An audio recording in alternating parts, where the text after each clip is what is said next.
Hello friends, welcome back to Aaron's Anxiety. I am your host, Aaron, your personal guide through anxiety.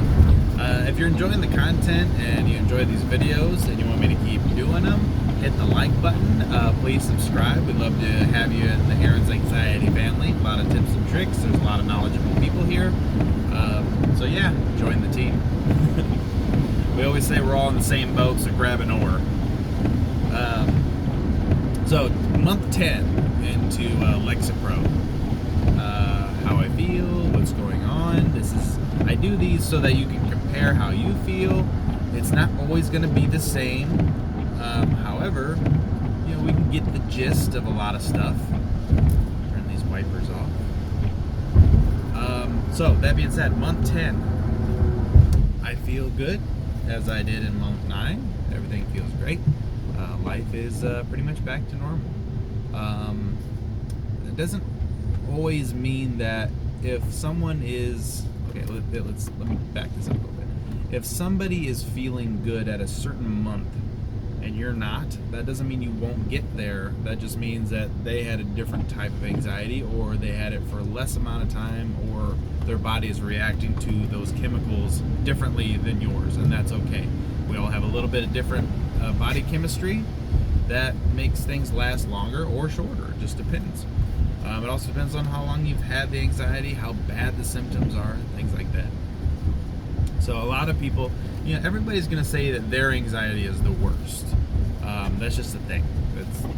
Everybody, it's just, if you ever had a friend or a relative that had a job that they were just like, whatever kind of job, it was an easy job, but no matter where people work, they always insist that their job is so incredibly hard and they're just beat at the end of the day. And it's not like you're a coal miner, you know what I mean? It's not like you're a roofer in August. You can't be if you're just sitting, I get it. Some jobs are mentally taxing, and that's fine too, and you can definitely be tired from those jobs. But people, and I'm not talking about those people, I'm talking about the people whose jobs they literally are sitting, doing nothing, laying on their phone, whatever they're doing. They just occupy space for 8 hours. Those people who everybody claims to have the worst problems. So that being said, it's going to carry over onto anxiety as well. Everybody's going to have the worst anxiety ever, and it's going to be different. Their anxiety is so much different than everybody else's.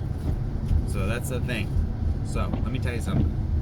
If you have anxiety, there are plenty of people that are in the same boat as you, and I know you're like, well, that doesn't help, it still sucks, and I'm with you, it does still suck. If you're in the thicket, holy cow, I'm not envious of you right now. However, you're gonna get through the thicket at some point. Sometimes it takes a while. Mine took a while. For a lot of you, that watch my channel consistently, you'll know that I did the first year and a half with no medication, no SSRIs at all. I wanted to see how much that I could fix my life before adding this medication. So things did still get better once I added the medication, though. I got a lot of it down. I fixed a lot of problems in my life before I got to medication. So by the time I took the medication, it helped the medication not have to take down such a big amount of anxiety. So that being said, if you're just going straight to medication, I'm not knocking that either way. Either way, it's going to be a ride. But if you have high amounts of anxiety and you are freaking out, or you're having intrusive thoughts and depersonalization, derealization, all these things, your body's going to take time. It is how it is. It goes on your age, your diet, it goes on how your mental status is. That's a big one.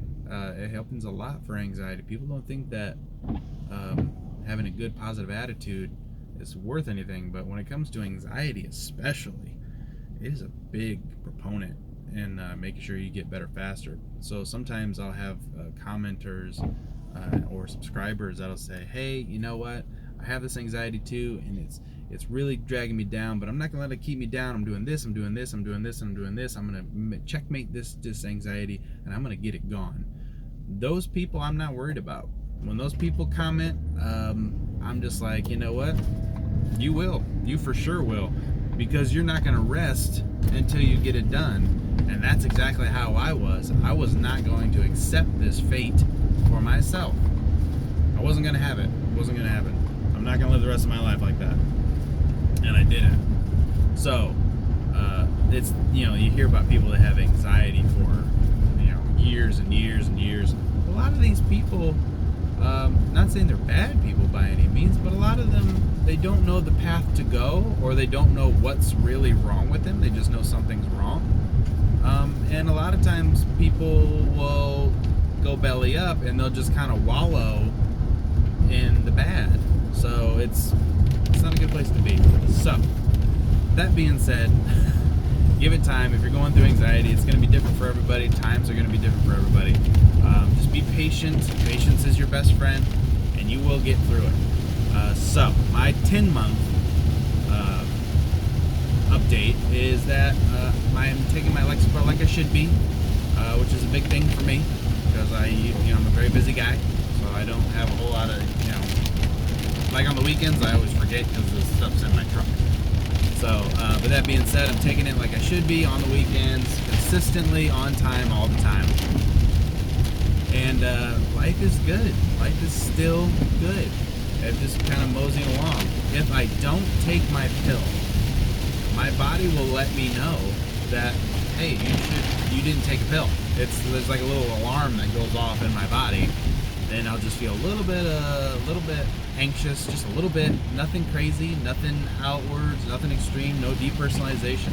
It's just like, hey, it's almost like your phone vibrating, going, hey, you haven't taken your pill. I'll go, oh, let me go take my pill. And then if I am feeling just a tiny bit anxious, and I take that pill, 10 minutes later, 15 minutes later, I go back to normal, so it's not a big deal at all. For my address here. So that's a good place to be. It keeps me regimented on my pill, so that's good. I like that. It kind of makes me more responsible, so that's a good side effect to have.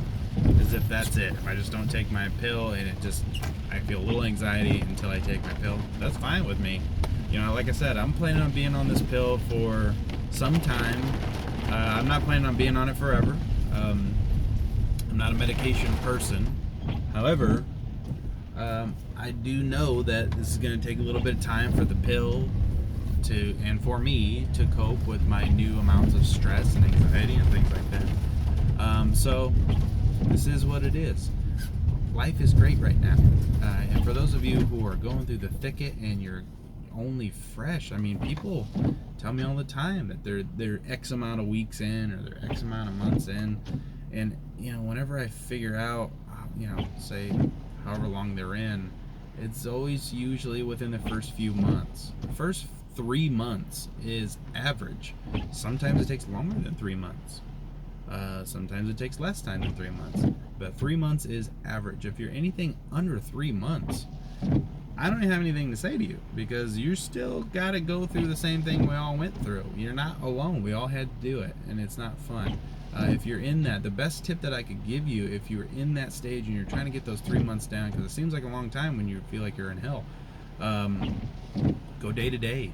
You know what I mean? Take it day by day. If you're having a bad day, I used to just say, you know what? We'll wait till tomorrow morning. And maybe not now, but I'm going to tomorrow morning. I was always hinged on, come on, focus. I was always hinged on tomorrow morning. I was always waiting for the next day. And then the days just started getting easier and easier and easier.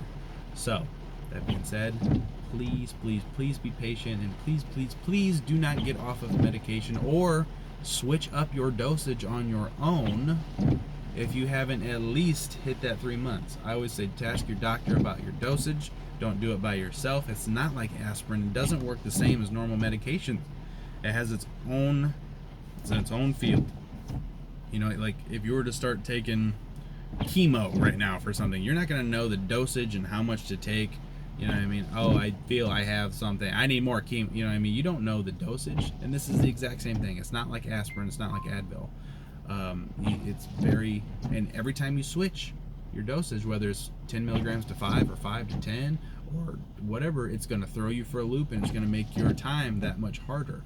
So make it easy on yourself. Be consistent and take your dosage. Don't self-adjust. You got this. Be patient. It will come. I promise you it will come. So, all right, friends.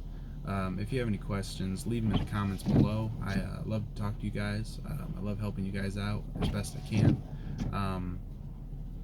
Like I said, like, comment, subscribe, share with a friend. If you know somebody else has anxiety, share my page with them. We're going to try to help as many people as we can. Let's get everybody in this boat.